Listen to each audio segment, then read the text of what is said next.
Well, welcome back to another version of our podcast here, coming to you live from PRI in Indy. And I got a special guest here and a great friend, Willy Krup. Willy, thanks for coming and spending some time with me. But you got something in your hand I want to talk about, but I also want to talk about your twin blade and everything that's sitting on this late model, because I had a lot of questions about that too. But the most latest and innovative thing you've got is right here in your hand to keep us safe. That's right. What we've come up with, the element of concern in these late models, modifieds and such that have the belt-driven fuel pumps, we're returning so much fuel and air back to the fuel cells. The fuel would not stay inside these cells. It got over to the vent area, and the cell would always carry just a little bit of pressure left over, which would start leaking fuel all over the back of the car, all over the guy behind them. And the element of concern just become such a huge deal that nothing was getting done about it. So we put a little time and attention to this, and here's what we come up with is we went in here and relocated the whole vent area on the fuel cell. Rather than doing it through the plate system here, we're doing it above the liquid level line, and then we relocate the vent area, the atmospheric pressure over here, usually about 1.5 feet away from the cell. That was going to be my question. I know this is a demo, but how much further it goes this way? 1.5 feet, 18 inches? Yeah, it's going to come over here to the left side and then forward. So the two forms of G-force that the race car produces on its own on a circle track is your forward and lateral G-force. So anyway, any liquid that was ever to get in here, the G-force is going to physically pull it back into the cell. And so now we don't have any of the fuel spillage going on around the racetrack. And then it's got all kinds of safety protection built into it. The cage that we designed here, it has a rollover piston in it, and also the return line. We're dispersing the return over to the right front section of the fuel cell. And so all of our venting is over here on the left, way up above where all the liquid could ever even get to. So there's no way any liquid could come out of the vent anymore.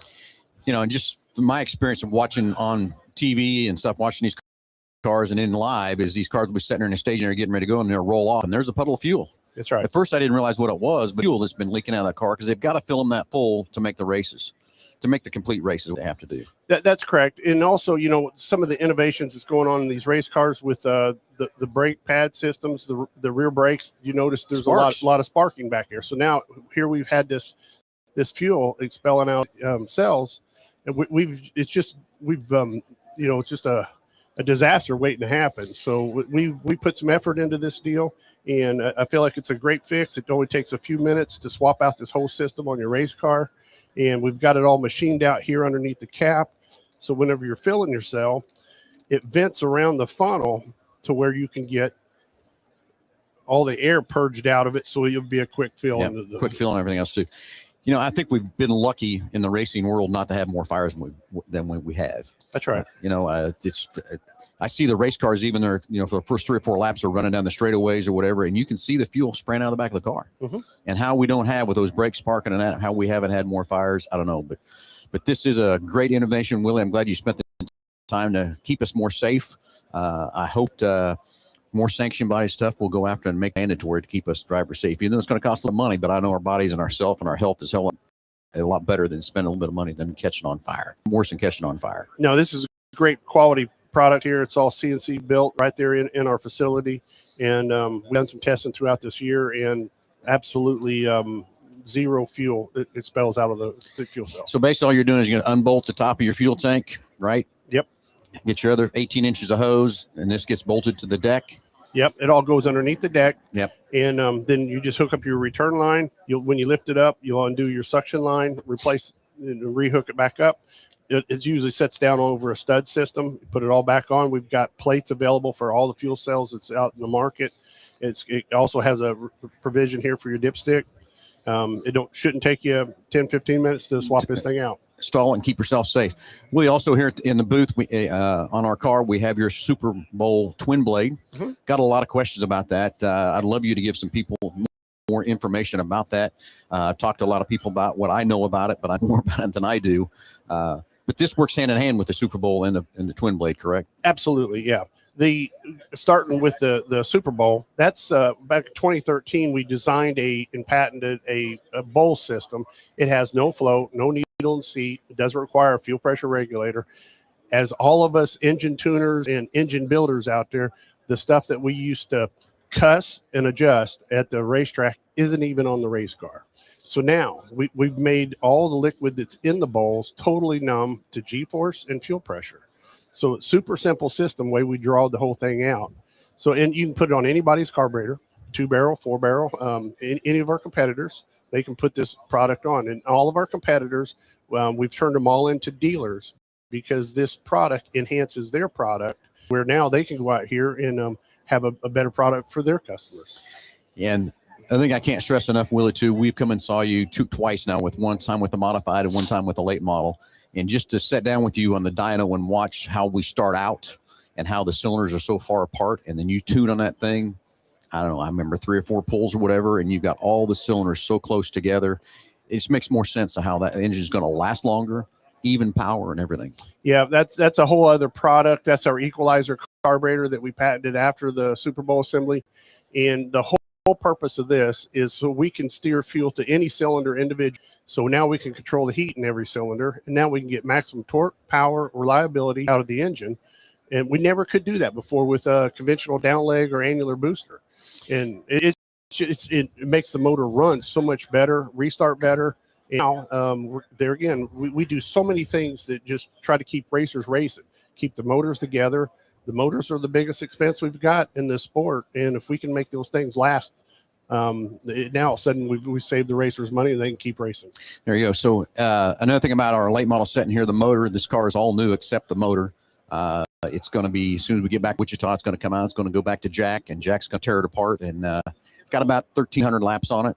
And it's going to be interesting to see, because it's had the Super Bowl and the twin blade on it all year, same fuel all year long. And me and Nick have paid close attention with the pressure, humidity pressure out there, and adjusted it at the needle. I mean, the jets as we needed to. You gave us that great chart that shows us when the pressures are whatever, and adjust that. And we've stayed on top of that real tight. So wait to see what that is. And Jack's even kind of interested to see how it looks inside that motor. Yeah, whenever you come and dyno with us, we record the density altitude in the dyno room, and that becomes our dyno number for the day. Now, you take that number, and as you go race throughout the season, there's free apps out there on your phones, and you can, rather than buying all this high-dollar equipment, it's a real simple math deal. As you look at your density altitude, you know what your dyno number is. As it changes from 1,000 feet from your dyno number, that's one Holly jet number.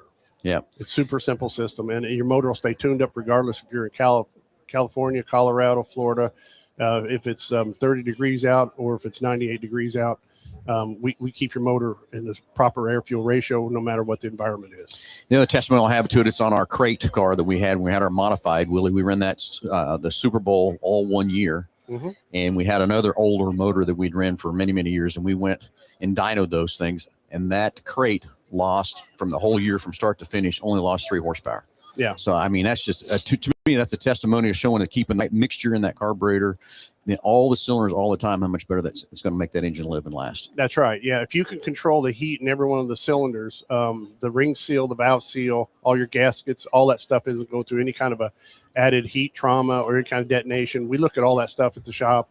And bottom line, when we roll you outside and put you back in the trailer, you're ready to go racing. And the most you have to take the hood off for is to wash the car. I mean, because we've done all the hard work for you. And if you follow our recipe on the density altitude, the thing will sit out there and run every night. I'll promise you it's worth your time and effort to load your car up and go see Willie. It's been well worth our time each time we went up there and saw Willie. And, of course, after the fact, Willie, you're there for us and help us. And anytime we got questions or whatever, and that's customer service to me that's second to none.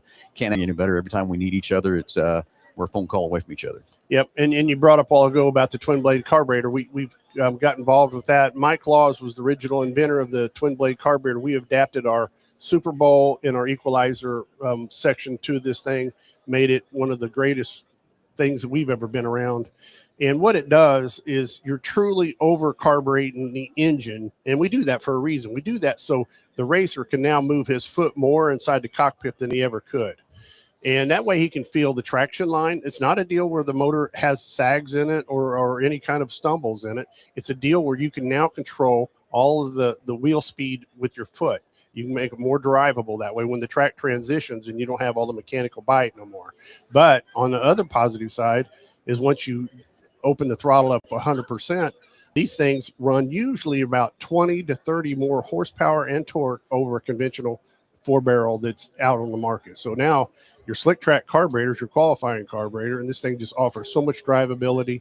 And then by the time we do all the equalizer system to where we can balance the engine, that you had a real nice system. Well, I guess I'm going to share one number with them on this late model. Is when we started, we knew what, we got the motor from Jack, what his dyno had said it would be. We improved that thing, which Bolt the carburetor, and Willie tuned it another 35 horsepower. That's huge to me what that will do from that part. So I'm just telling you, it's worth your time and effort to go see Willie. And the other thing, Willie, I love about it, when we sat down with you in the dyno room, you share all the information with us. You're not hiding anything from us, and I love that part about it. It's no smoke and mirrors, as I call it, right? Yeah, we're pretty transparent. There is no man behind the curtain. Yeah, no. A lot of times we make wrong choices, and when we do, everybody sees it. And there's that dyno doesn't lie. It doesn't know me from any favors at all. And so, whenever we make a bad choice, it tells me we got to go in here and correct it. But we also see all of our gains, and everybody else sees exactly what we're doing. And we're very transparent. So, and we walk them through every one, so everybody understands what we're trying to achieve, why we're moving fuel, pulling fuel out of this cylinder and putting it in that one. You can steer fuel to any cylinder you want in this thing. Yeah, it's amazing when I watch you do that and knowing how to do that. I mean, it would take me forever, of course, knowing what to do there. But you can, like I said, it took about 3 or 4 pulls on each car, and you had each one of those two from the modified to the late model dialed in. And like I said, I'm excited to get this motor back to Jack. I can't wait to tear it apart so we can see what kind of wears in it, what it looks like and stuff too. So that'll be another true testimonial for your products and what you do, Willie. Yes. Wife and I, we go on the road and go to different engine shops and sit down with them and train them up on how they can do all this equalizer tuning, and it just makes their product better. And and because that's the end result. I mean, yeah, everybody wants to have all these motors sitting there to rebuild all the time, but if we can keep them running longer, the racers will stay in the sport longer. And the cost of these motors have accelerated to a point to where hardly anybody can afford to go racing. You're exactly right on that. The cost of from years ago to now, but again, the quality of product we got too is so much better too. Oh from that yeah, part. yes. It's just unbelievable that with the oils and everything else too, the fuels and everything to make these motors run so much more power and everything else too. So anyway, what else, Willie? Anything else you got to add? Anything I forgot to ask you or anything? Or no. This is the first year at the PRI show. It's kind of an odd deal for me. First time in 36 years that we're not exhibiting. Wife and I chose to not exhibit. Give us a chance to walk around, do things like this here, and all going on at the show. And honestly, we've enjoyed the heck out of this deal. That's fantastic. So anyway, you want to keep yourself safe. Get a hold of Willie for the. What's the name of it? Have you named it yet? Not really. It's a fuel cell plate, a vented plate, and it's really have like a fancy name to really attach to it. Okay, we get one. I get you. Or if you want to make sure your car is running at the peak level like it needs to and keep the peak performance, I'm promising you, it's worth your trip to drive to his shop, get on the dyno, and let them guys go to work on that thing and tune it up and make it happen. So, Willie, thanks for spending some time with me, and thanks for trying to keep us safe, and thanks for keeping us the most horsepower we can have in these engines. And again, everybody, thanks for watching, and we'll talk to you very soon. All right, thank you.